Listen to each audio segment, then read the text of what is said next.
जय गुरु स्टूडेंट, मैं doctor Amrita Datta, assistant professor, department of history, Yogoda Satsanga Mahavidyalaya Ranchi. आज के इस वीडियो में आप असहयोग आंदोलन के बारे में कुछ जानकारी लेंगे। ये सेमेस्टर 6 का है और ये जो विषय है ये पेपर 13 में है, तो आपको ये कंफ्यूजन ना हो। अक्सर स्टूडेंट का ये कहना रहता है कि मैम ये कौन से पेपर में है, तो मैं आप लोगों को पहले ही सिलेबस भी बता चुकी हूँ कि सेमेस्टर 6 के CC 13 में क्या क्या है। तो इसमें ये असहयोग आंदोलन भी है और जो बहुत महत्वपूर्ण है इतिहास के दृष्टिकोण से।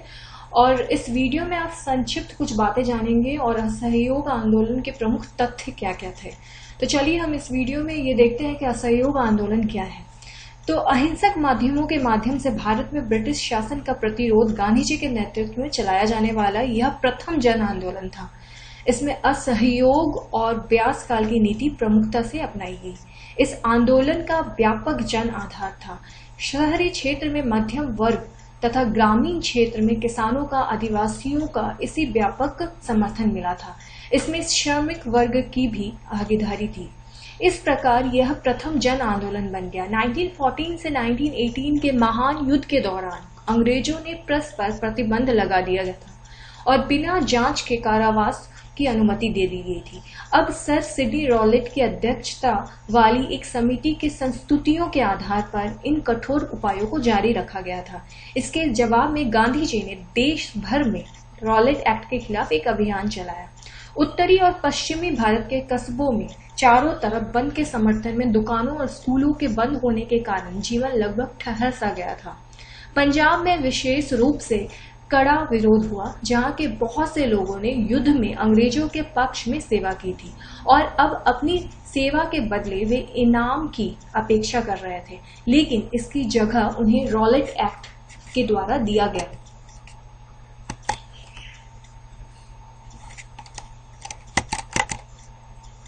पंजाब जाते समय गांधी जी को कैद कर लिया गया। स्थानीय कांग्रेस जनों को गिरफ्तार कर लिया गया था।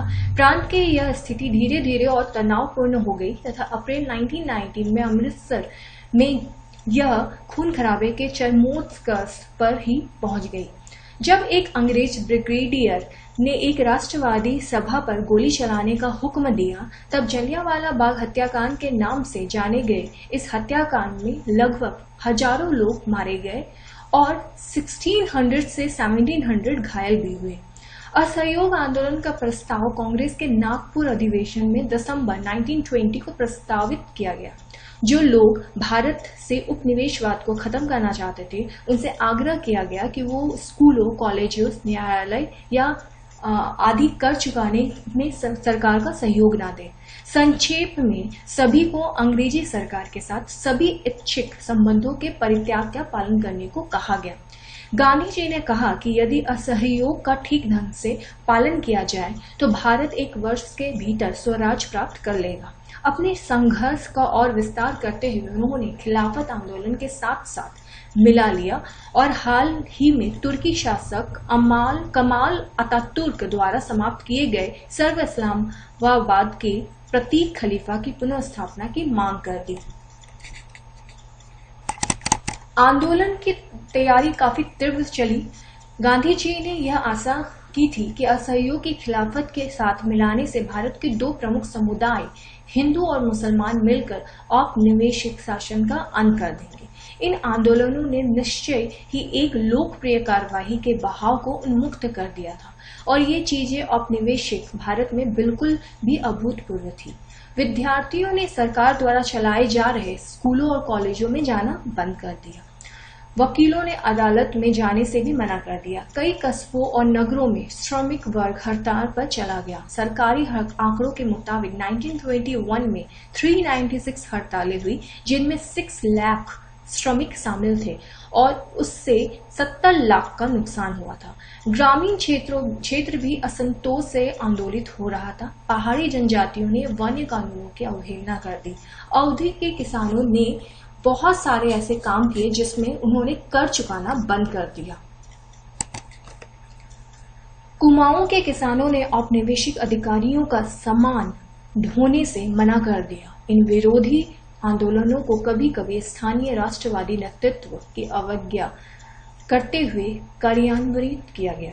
किसानों, श्रमिकों और अन्य ने इसकी अपने ढंग से व्याख्या की तथा औपनिवेशिक शासन के साथ असहयोग के लिए उन्होंने ऊपर से प्राप्त निर्देशों पर टिके रहने के बजाय अपने हितों में मेल खाते तरीकों का इस्तेमाल कर कार्रवाई की। महात्मा गांधी के अमेरिकी जीवनी लेखक लुई फिशर ने लिखा है कि असहयोग भारत और गांधी जी के जीवन के एक युग का ही नाम हो गया। असहयोग शांति की दृष्टि से नकारात्मक किंतु प्रभाव की दृष्टि से बहुत सकारात्मक था। इसके लिए प्रतिवाद, परित्याग और स्व अनुशासन आवश्यक थे। यह स्वशासन के लिए एक प्रशिक्षण था। 1857 के स्वतंत्र संग्राम की क्रांति के बाद पहली बार असहयोग आंदोलन के अंग्रेजी राज की नींव हिला दी। इस आंदोलन के क्रम में सबसे इम्पोर्टेंट जो कांड हुआ था वो था चौरी चौरा कांड। फरवरी 1922 में किसानों के एक समूह ने संयुक्त प्रांत के गोरखपुर जिले के चौरी चौरा पूर्वा में एक पुलिस स्टेशन पर आक्रमण कर उसे आग लगा दी। इसी अग्निकांड में कई पुलिस वालों की जान चली गई। हिंसा की इस कार्रवाई से गांधी जी को यह आंदोलन तत्काल वापस लेना पड़ा। उन्होंने जोर दिया कि किसी भी तरह की उत्तेजना को निहत्थे और एक तरह से भीड़ की दया पर निर्भर व्यक्तित्व की घृणित हत्या के आधार पर उचित नहीं ठहराया जा सकता है। परंतु गांधी जी यहाँ पर भूल चुके थे जब वैसाखी के दिन जलियांवाला बाग में हजारों निहत्थे भारतीयों को इन्हीं पुलिस वालों ने घेर कर मशीन गन से निर्ममता से भून दिया था। फिर भी असहयोग आंदोलन के दौरान हजारों भारतीयों को जेल में डाला गया। फिर भी गांधी जी ने अहिंसा के मार्ग को इसलिए चुना क्योंकि वे समझते थे कि यही एक रास्ता है जिससे हमें आजादी मिल सकेगी। स्वयं गांधी जी को मार्च 1922 में राजद्रोह के आरोप में गिरफ्तार कर लिया गया। उन पर जांच की कार्रवाई की अध्यक्षता करने वाले जज जस्टिस C.N. ब्रूमफील्ड ने उन्हें सजा सुनाते समय एक महत्वपूर्ण भाषण दिया। जज ने टिप्पणी की कि इस तथ्य को नकारना असंभव होगा कि मैंने आज तक जिनकी जांच की है अथवा करूंगा, आप उनसे भिन्न श्रेणी के हैं। इस तथ्य को नकारना असंभव होगा कि आपके लाखों देशवासियों की दृष्टि में आप एक महान देशभक्त और नेता हैं। यहाँ तक कि राजनीति में जो लोग आपसे भिन्न मत रखते थे, वे भी आपको उच्च आदर्शों और पवित्र जीवन वाले व्यक्ति के रूप में देखते हैं। चूंकि गांधी जी ने कानून की अवहेलना की थी, अतः उस न्यायपीठ के लिए गांधी जी को 6 वर्षों की जेल की सजा सुनाई गई थी।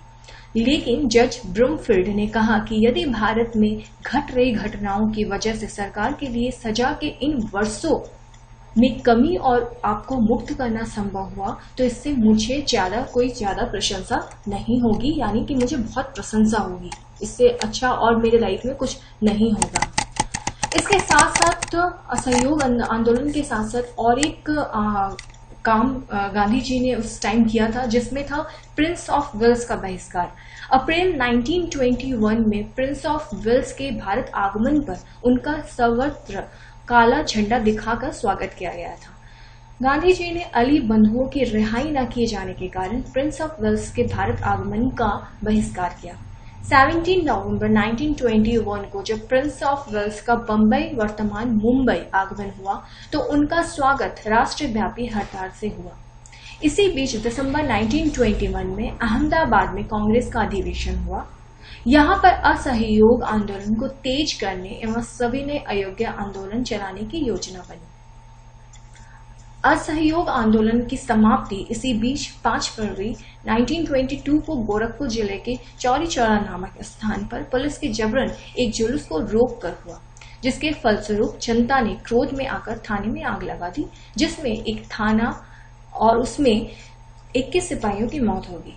इस घटना से गांधी जी स्तब्ध हो गए और 12 फरवरी 1922 को बारदौली में हुई कांग्रेस की बैठक में असहयोग आंदोलन को समाप्त करने का निर्णय गांधी जी ने किया और उन्होंने यंग इंडिया में लिखा कि आंदोलन को हिंसक होने से बचाने के लिए मैं हर एक अपमान, हर एक यातनापूर्ण बहिष्कार, यहाँ तक कि मौत भी सहने को तैयार हूँ। अब गांधी जी ने रचनात्मक कार्यों पर जोर दिया।